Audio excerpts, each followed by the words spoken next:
제가 개인적으로 좋아하는 음악 장르 중에 하나가 흑인 연가인데요. 우리나라 기독교인들에게 가장 많이 알려진 흑인 연가 중에 하나가 그 쿰바야 마이 로드라는 곡입니다. 네, 모르시군요. 자, 잠깐 불러드릴까요? 쿰바야 마이 로드, 쿰바야, 쿰바야 마이 로드, 쿰바야. 아시죠? 네. 이걸 번역을 해서 여기 오소서 내 주여, 여기 오소서 내 주여. 음향 상태가 좋아서 제가 노래를 굉장히 잘 부르는 것처럼 들리네요. 원래 영어 제목은 Come by Here입니다. 그런데 아프리카 사람들이 들을 때 Come by Here 그걸 쿰바야, 쿰바야 이렇게 불러서 우리나라에서는 여기 오소서 내 주여라고 번역을 했습니다. 우리가 아프리카 흑인들의 역사는 대강 알고 있잖아요. 강대국들의 침탈과 그리고 박해로 인해서 고난의 역사를 겪고 있고, 지금도 세계 최빈국들이 모여 있는 곳이 아프리카입니다. 뿐만 아니라 신대륙의 발견 이후로 흑인들이 노예로 전 세계로 팔려가면서 얼마나 많은 암울한 역사를 살았습니까? 그런데 그 암울한 역사 가운데서도 희망을 잃지 않고 미래에 대한 소망을 담아서, 현실은 어둡지만 그래도 이 흑인 연가의 곡조를 보면 굉장히 경쾌하고 발랄합니다.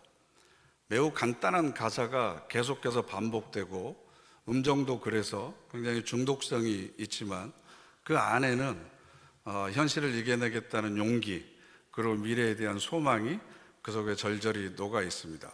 마치 우리 민족의 한과 같은 그런 정서가 스며든 것 같아서 우리 민요와 굉장히 비슷한 면이 많이 있는 것 같습니다. 그런데 구약 성경에도 이 흑인 연가와 비슷한 찬양이 있습니다. 우리가 읽은 시편 133편도 거기에 들어가는데요. 부제를 보시면 다윗의 시, 곧 성전에 올라가는 노래라고 되어 있습니다. 관심 있게 보신 분들은 성전에 올라가는 노래가 뭐지? 그럼 성전에 내려가는 노래도 있나? 뭐 이렇게 생각하실 텐데, 시편 122편부터 134편까지 15편의 시의 부제가 성전에 올라가는 노래라고 되어 있습니다. 이걸 일명 순례자의 노래라고도 하는데요. 옛날 이스라엘 백성들은 하나님이 예루살렘 성전에만 계신다고 생각했습니다. 솔로몬의 성전에 지성소가 있고 그 지성소 안에는 법궤가 있죠. 그 법궤 안에는 십계명을 새긴 돌판이 있고, 그리고 또 만나와 메추라기를 담은 항아리가 있고 또 지팡이가 있습니다. 그리고 그 위에는 천사의 날개, 구룹의 날개가 있고 그곳에 하나님께서 좌정하신다고 생각을 했어요. 그래서 그 법궤 위에를 시은소라고 그랬습니다. 하나님께서 은혜를 베푸시는 장소다. 그래서 이스라엘 백성들이 제사를 드리려면 예루살렘 성전으로 올라가야만 했습니다. 그래서 이스라엘은 3대의 절기가 있었는데요. 유월절과 오순절과 초막절입니다. 그러면 율법적인 의무가 있었기 때문에 성인 남자들은 1년에 3번씩 예루살렘 성전에 올라가서 하나님께 제물을 드리고 하나님께 제사를 드립니다. 그 중에 가장 소중했던 제사가 속죄 제사입니다. 자기의 죄를 제물에게 전가시켜서 제물을 대신해서 죽이는 거죠. 그리고 하나님으로부터 사죄의 은총을 받았습니다. 1년에 3번 예루살렘을 향해서 간다고 하는 건 굉장히 힘든 일입니다. 우리 민족도 설날과 추석 같은 고유한 명절이 있잖아요.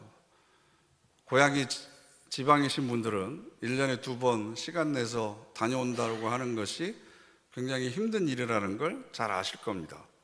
그런데 그 옛날에는 지금처럼 대중교통이 발달되어 있지 않기 때문에 경제적으로 어렵거나 시간이 없는 사람들은 1년에 3번 예루살렘 성전에 올라간다는 것 자체가 굉장히 부담이 되죠.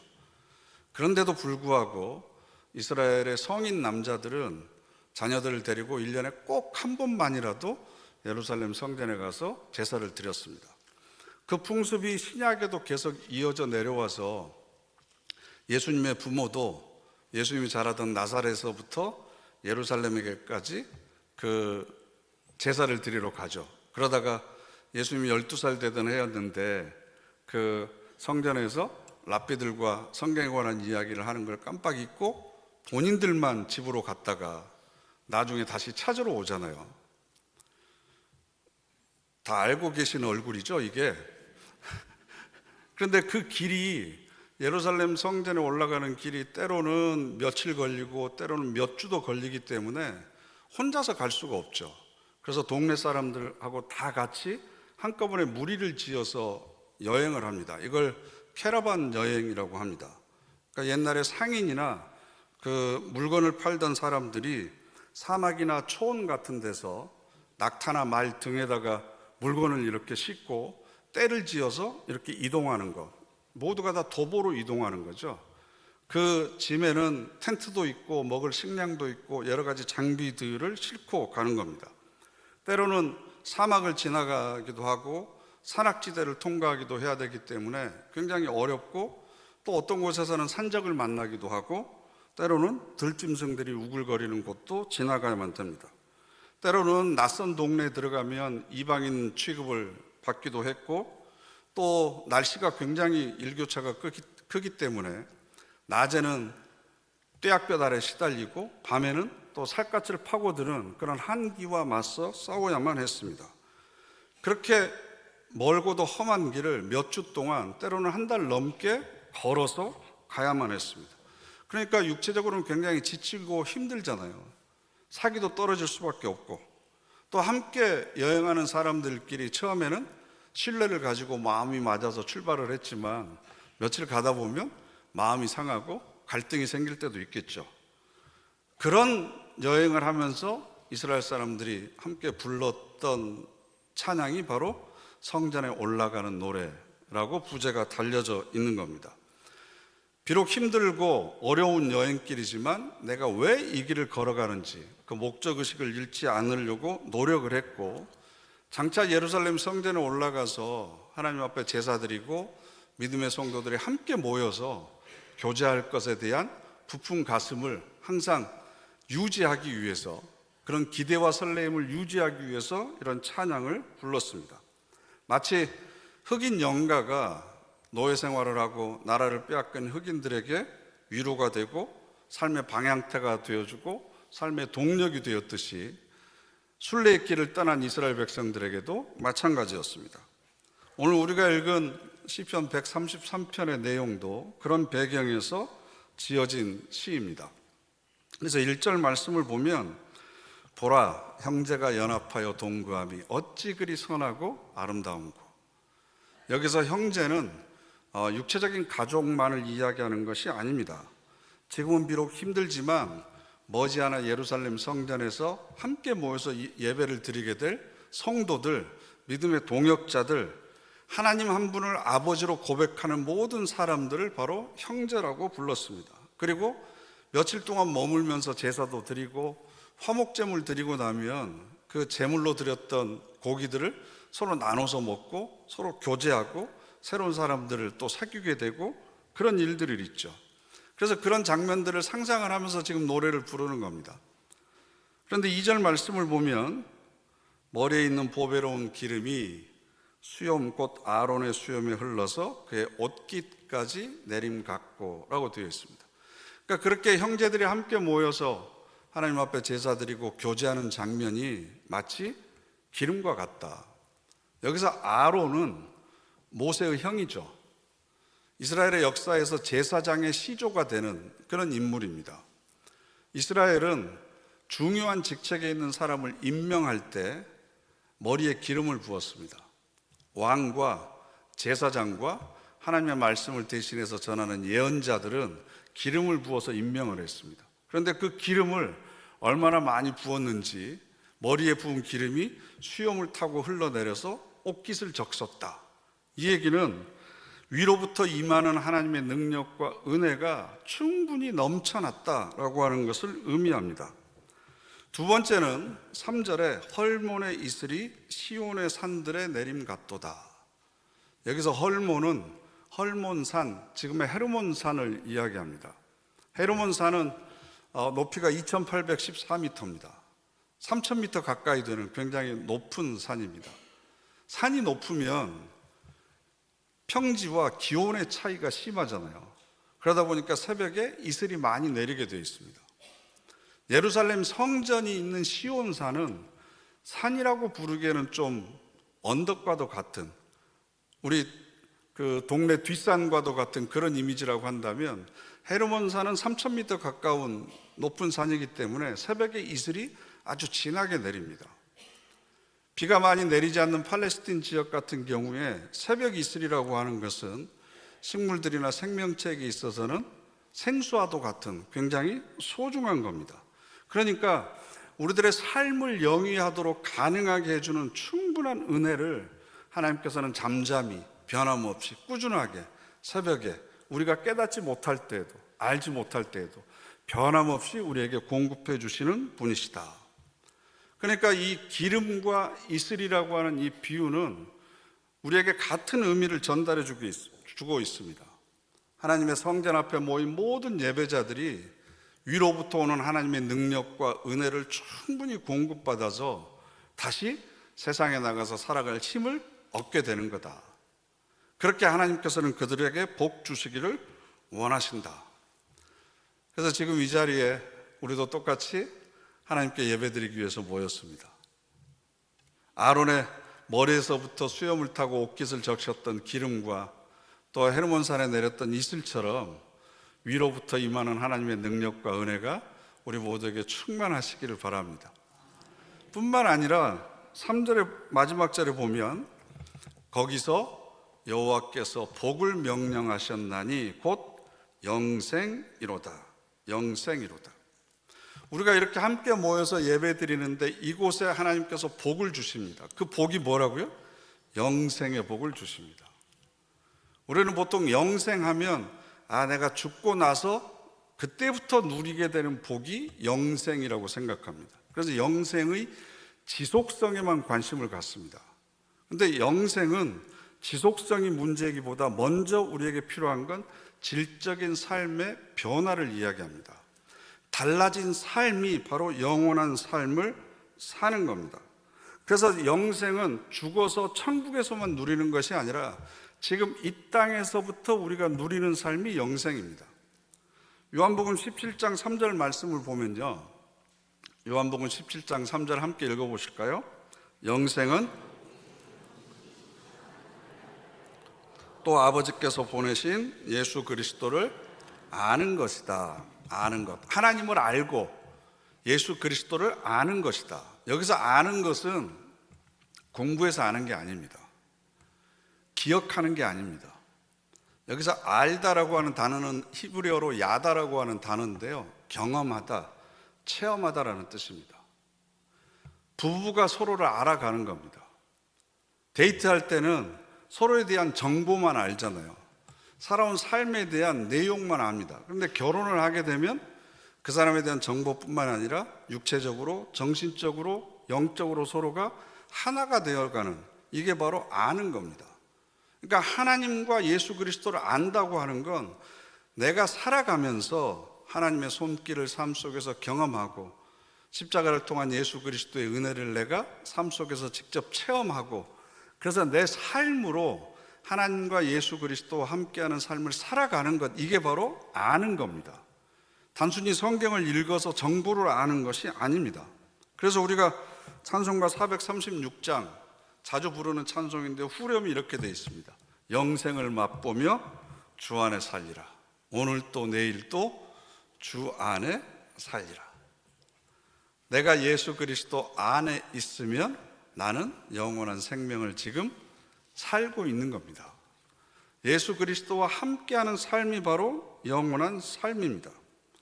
그래서 오늘 순례자의 노래가 말하고 있듯이 믿는 모든 형제들이 그분 앞에 모여서 예배드리고 혈연과 지연과 학연과 계층과 성격과 또 삶의 지향성과 취미나 기호, 이 모든 것이 다 다르지만 서로 사귀고 교제하는 그곳에 하나님께서는 영원한 생명, 영생의 복을 우리에게 내려주신다. 그것을 누리게 하신다라는 겁니다. 그래서 대제사장이었던 아론의 머리에서 수염을 타고 옷깃을 흘러내린 기름처럼 한 사람 한 사람에게 부족하지 않는 풍족한 은혜를 넘치도록 부어주신다. 이게 바로 주일날 예배당에서 함께 예배드리고 있는 우리 모두가 당연하게 누려야 될 하나님께서 우리에게 허락해 하신 복입니다. 삶에 수고하고 무거운 짐을 우리 모두가 살아가고 있잖아요. 이걸 감당하면서 허덕일 때도 있습니다. 때로는 남들에게 말 못할 그런 가슴 아픈 사연들이 있기도 하고, 다른 사람에게 드러낼 수 없는 그런 부끄러운 상처와 마음의 아픔들을 우리 모두가 다 가지고 살아갑니다.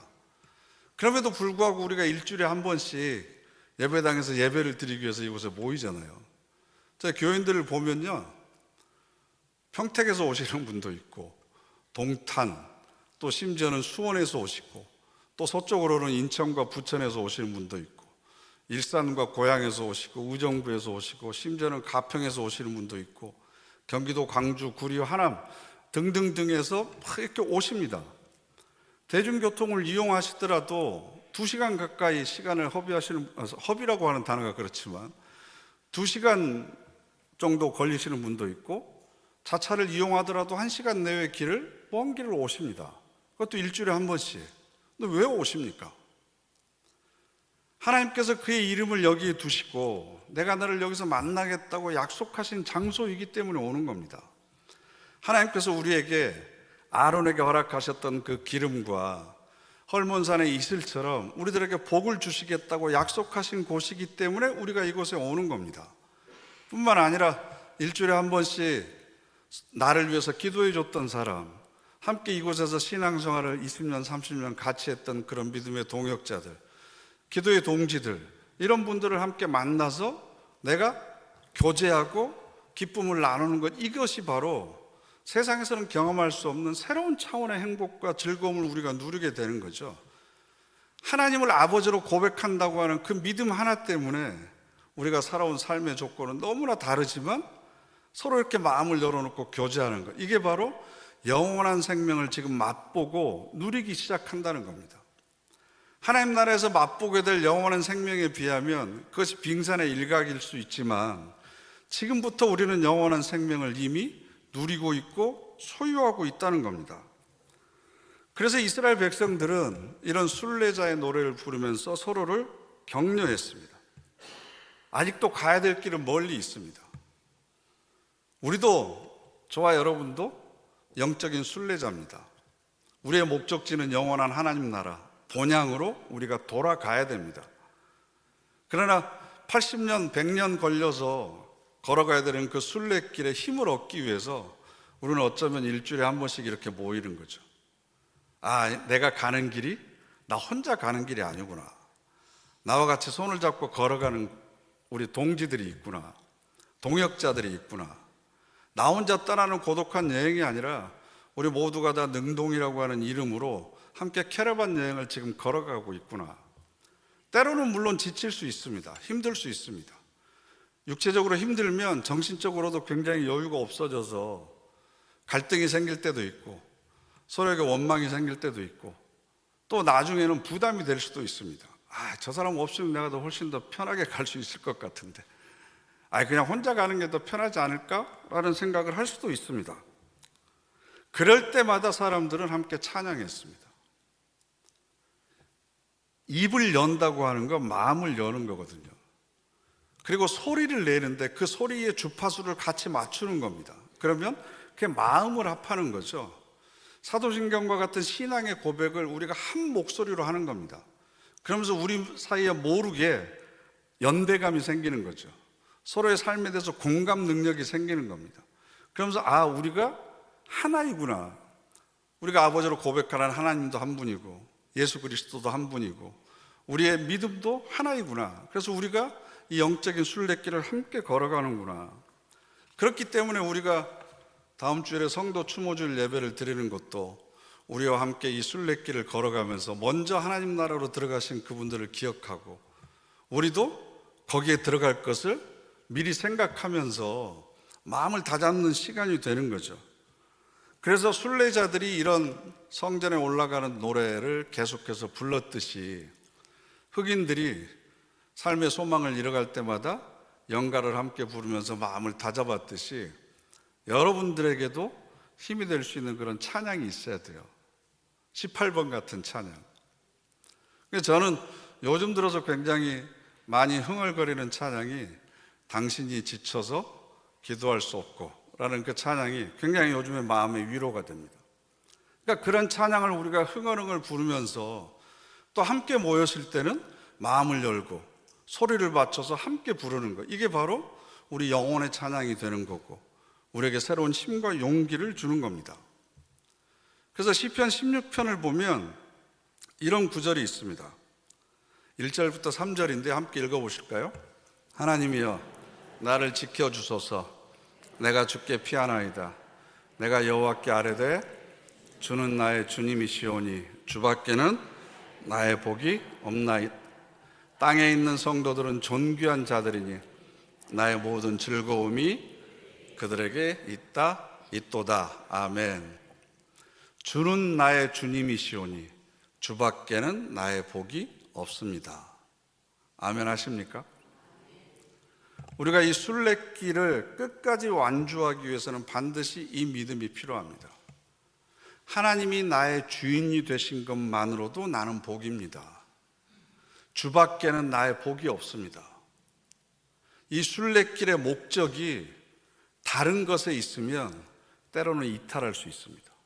주저앉거나 포기할 수 있습니다.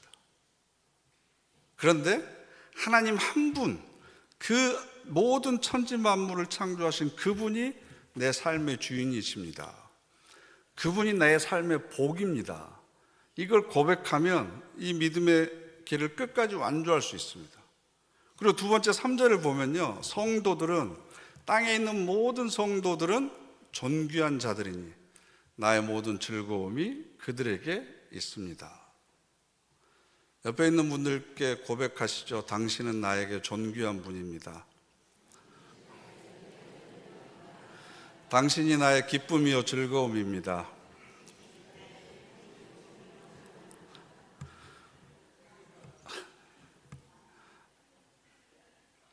말을 할 때 여러분의 기분이 어떠세요? 그 얘기를 들으면 또 여러분들의 기분이 어떻습니까? 기쁘죠. 힘이 나죠. 아, 내가 이렇게 의미 있는 존재구나. 다른 사람에게 기쁨과 즐거움을 줄 수 있는 존재구나. 이 길이 혼자 가는 길이 아니구나. 이렇게 함께 어우러져 가는 거죠. 날씨가 추워지니까 이제 김장철이 됐습니다.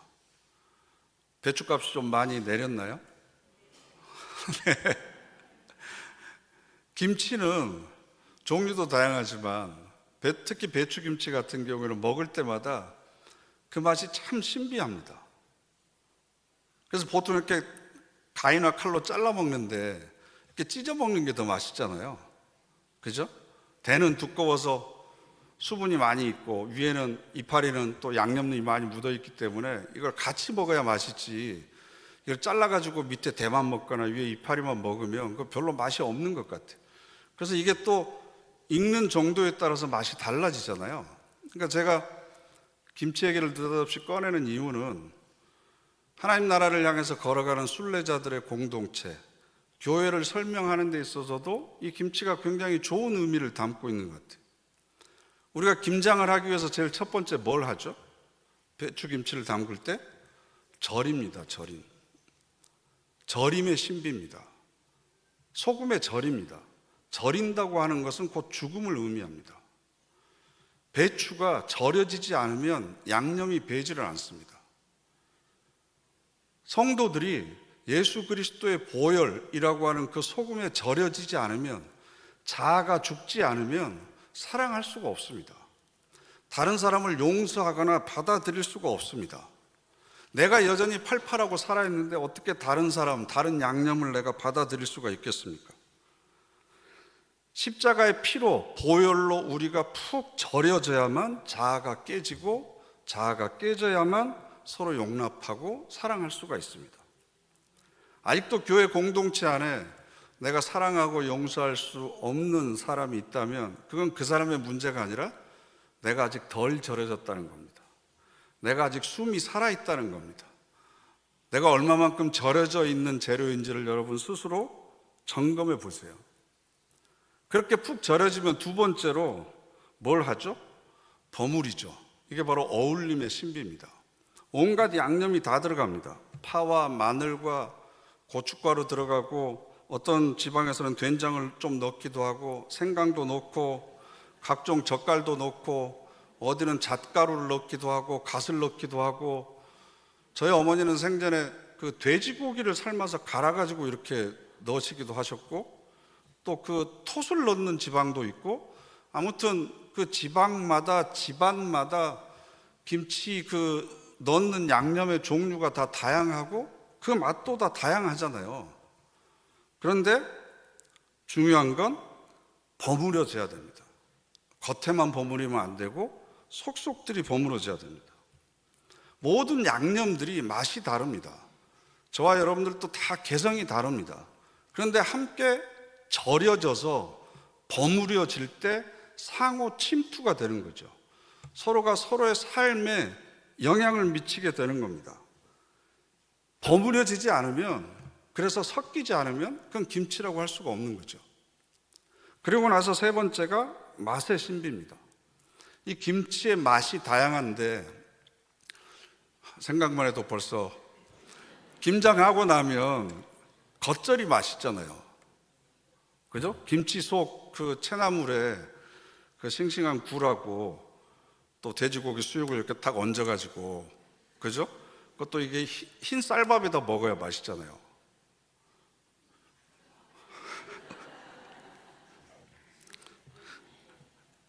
근데 이 겉절이 단계를 좀 지나고 나면 푹 익습니다. 익으면 또 익은 대로 그 김치가 시원하죠.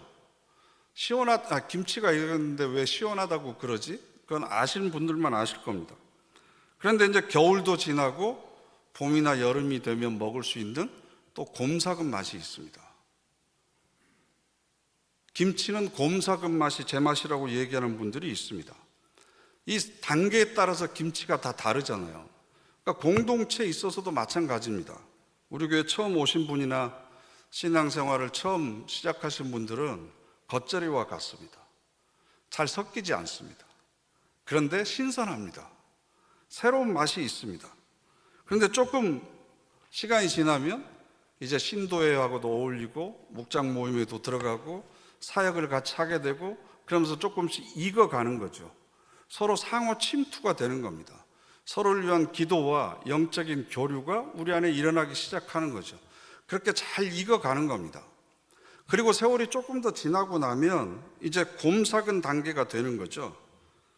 곰삭은 맛이라고 하는 게 부패한 것도 같고 어떨 때 보면 좀 꾸릿꾸릿한 냄새도 나는 것 같지만 구미를 당기는 맛이 있잖아요.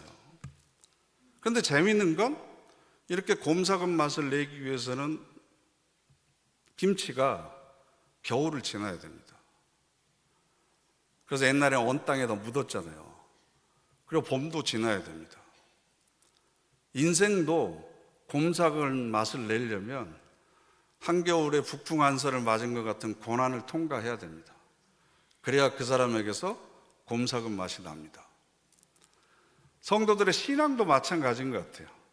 나이와 상관없이 여전히 겉절이와 같은 신앙이 있지만 그리스도의 보혈에 푹 절여지고 삶의 세월을 거치면서 고난과 시련을 겪어내고 이겨내다 보면 그 어떤 맛도 침범할 수 없는 고유한 곰삭은 맛이 나는 거죠. 그 맛을 풍겨내는 겁니다. 그래서 교회 공동체 안에는 여러 가지 맛이 공존하는 겁니다. 그러나 그 모든 것들이 서로 조화를 이루는 거죠. 그래서 참 신비로운 건 고난주간과 부활주일이 봄의 끝자락에 있다는 거죠. 추운 겨울과 봄을 지나야만 곰삭은 맛을 낼 수 있듯이 고난의 한복판을 통과하고 그리고 영적인 순례길에서 자신의 길을 포기하지 않고 계속해서 자기의 자리를 지키고 있었던 사람만이 신앙의 곰삭은 맛을 낼 수 있다라는 겁니다. 그렇게 우리가 영원한 하나님 나라를 향해 걸어가면서 능동교회라고 하는 그런 공동체로 함께 모여 있습니다. 이게 우리가 서로의 소중함을 알고 그리고 서로에게 도움이 되고 힘이 되는, 아니 우리가 함께 모여 있다는 것 자체만으로도 사실은 하나님의 기쁨이 되는 겁니다. 하나님께서는 우리에게 기름과 이슬과 같은 그 능력과 영적인 은혜를 우리에게 지금도 부어주고 계십니다. 그리고 우리 안에 모든 성도들이 시간이 지나면서 각자의 고유한 맛을 내는 그런 성숙한 신앙인으로 점점 익어가는 거죠. 익어가는 거. 그렇게 되면 우리는 세상 속에 흩어져서 살아가더라도 다른 사람들과는 차별적인 삶을 살 수 있고, 우리 교인으로서 하나님 나라와 교회를 대표하는 사람으로서 선한 영향력을 끼칠 수 있습니다. 또 우리가 그렇게 조화로운 삶을 살아가면 많은 사람들에게 당신들도 이 여정에 참여해라, 우리 함께 이 길을 걸어가자라고 초청할 수 있습니다. 아니 굳이 초청하지 않더라도 우리를 아는 사람들이 야 나도 저 대열에 끼어봤으면, 저 사람들과 함께 이 인생의 길을 걸어갔으면, 그러면서 거룩한 열망을 갖게 만드는 거죠. 그래서 저는 우리 교회가 그런 아름다운 복된 공동체가 되었으면 좋겠습니다. 날씨가 갑자기 추워지니까 따뜻한 차가 더 마시고 싶고, 따뜻한 체온이 더 그립고, 그리고 따뜻한 미소가 더 그리워지는 시기잖아요. 보라 형제가 연합하여 동거함이 어찌 그리 아름다운고 라고 하는 그 찬사가 바로 우리 교회를 향한 찬사가 되었으면 합니다. 그래서 아론의 머리와 수염을 타고 흘러내리는 기름처럼, 그리고 헐몬산의 이슬처럼 하나님께서 살아가는 데 필요한 모든 영적인 힘과 능력을 이 모임을 통해서, 예배를 통해서 공급해 주십니다. 그래서 더욱더 아름다운 성도의 교제를 통해서 잘 익어가시고, 더 성숙한 교회를 통해서 많은 사람들에게 선한 영향력을 흘려보내는, 그래서 우리가 영적인 순례길을 끝까지 기쁨으로 완주하는 우리 모두가 되시기를 간절히 바랍니다. 기도하겠습니다. 우리 다 같이 합심해서 결단의 기도 드리겠습니다. 하나님, 우리 교회가 아름답고 복된 순례자들의 공동체가 되기를 원합니다. 성령의 기름이 아론의 머리로부터 수염으로부터 옷깃으로 흘러넘치는 것처럼, 또 헤르몬산의 이슬이 시온산에 내리는 것처럼 하나님의 성령의 은총과 능력이 우리 교회 위에 충만히 넘치기를 원합니다. 그래서 모일 때마다 영원한 생명을 맛보고 누리는 저희들 되게 하여 주시옵소서. 우리 다 같이 합심해서 결단의 기도 드리겠습니다.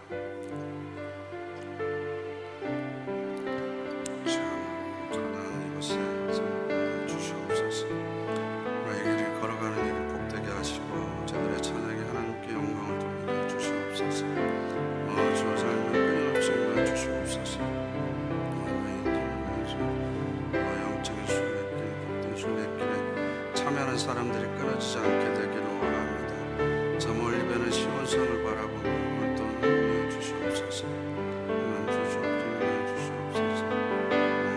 손을 잡고 걸어가는 이 길에 하늘의 신령한 복으로 함께 주시옵시고, 속셈 도와주시옵소서. 하나님께서 도와주시옵시고, 지치거나 힘들지 않도록 주님께서 늘 인도해 주시옵소서.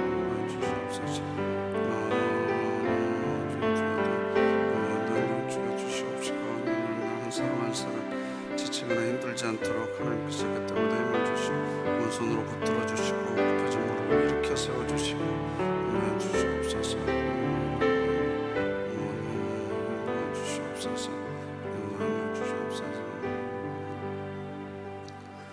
하나님의 나라 저 시온성을 향해서 우리 모두 손잡고 함께 찬송하며 순례의 길을 걸어갑니다. 위로부터 내리는 하나님의 은혜를 사모합니다. 하나님, 우리 모두에게 힘을 허락해 주셔서 이 영적인 순례길에 한 사람의 낙오자도 없게 하시고, 우리 모두가 하나님 나라에 갈 수 있도록 매 순간 도우심의 손길을 허락하여 주시옵소서. 모일 때마다 성령의 은총이 충만하고 하늘의 신령한 복을 누리며 살아가는 우리 모두가 되게 하옵소서. 예수님의 이름으로 축복하며 기도드립니다. 아멘.